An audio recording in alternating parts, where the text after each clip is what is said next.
میں تھی، اس وجہ سے ابو امی کے ساتھ کافی مار پیٹ کرتے تھے اور کئی بار ابو نے امی کو گھر سے بھی نکال دیا تھا۔ ابو امی کو بھگا کے لائے تھے۔ ہماری رہائش چنوٹ کی ہے اور چنوٹ شہر میں ہی ابو کا اپنا لوہے کا کاروبار تھا۔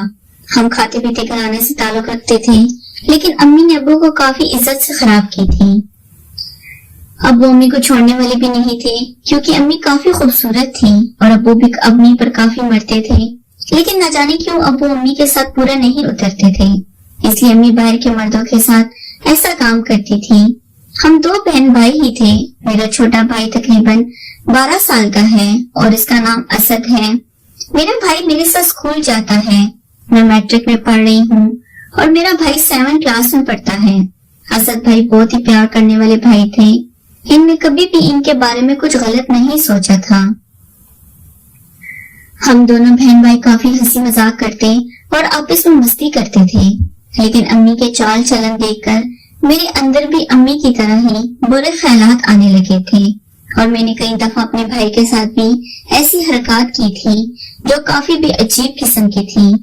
بھائی اسد بھی مجھے روکتے ٹوکتے نہیں تھے کیونکہ وہ بھی اس چیز کے عادی ہونے لگے تھے اور وہ اکثر میرے ساتھ ہی رہتے تھے۔ ہمارا گھر کافی بڑا سا تھا، اس لیے ہمارے کمرے الگ الگ تھے۔ ابو شام کو واپس آ جاتے اور امی کے ساتھ ہی ہوتے تھے۔ امی اور ابو باہر کھانا کھانے نکل جاتے، واپس آ کر امی نہ جانے کیوں ابو کو سلا دیتی اور باہر نکل جاتی اور باہر کے مردوں کے ساتھ کھانا وغیرہ کھاتی اور ان سے وہ کام کر کے واپس آتی تھی۔ تب تک میں اور اسد بھائی دونوں جاگے ہوتے تھے اور امی کا انتظار کرتے تھے۔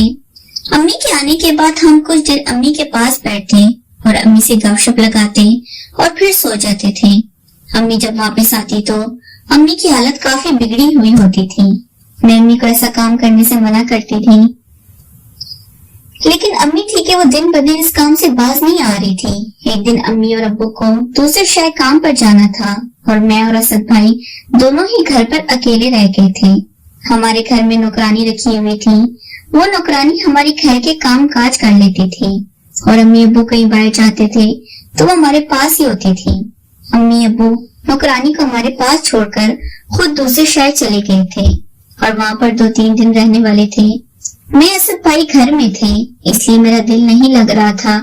شام کے وقت میں اسد بھائی کے کمرے میں آئی تو اسد بھائی ایک مووی دیکھ رہے تھے، میں بھی وہ مووی دیکھنے لگی۔ مووی دیکھتے دیکھتے ہم اس دنیا میں کھو گئے تھے جس دنیا میں کھو کر بندہ سکون حاصل کرنے لگتا ہے۔ ہم بھی دونوں وہی کام کرنے لگے تھے۔ میں نے اور اسد بھائی نے کافی دیر ایک دوسرے کا ساتھ کیا اور کرنے کے بعد ہم سو گئے تھے۔ امی ابو 2-3 دن وہاں ہی رہے تھے۔ ان 2-3 دنوں نے درمیان میں نے اور اسد بھائی نے کافی دفعہ وہ سواد لیا تھا اور اسد بھائی تو میرے دیوانے ہونے لگے تھے۔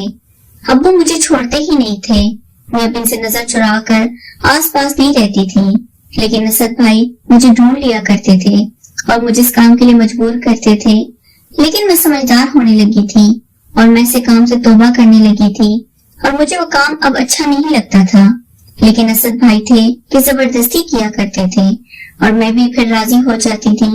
امی ابو ہمارے اس کام سے بالکل انجان تھے۔ امی ابو واپس آئے تو ہم روزمرہ کے کاموں میں مشغول ہو گئے تھے اور امی ابو کو شک نہیں ہونے دیا تھا۔ ناظرین، اگر آپ کو یہ کہانی پسند آئی ہو تو ویڈیو کو لائک کر دیں۔ شکریہ۔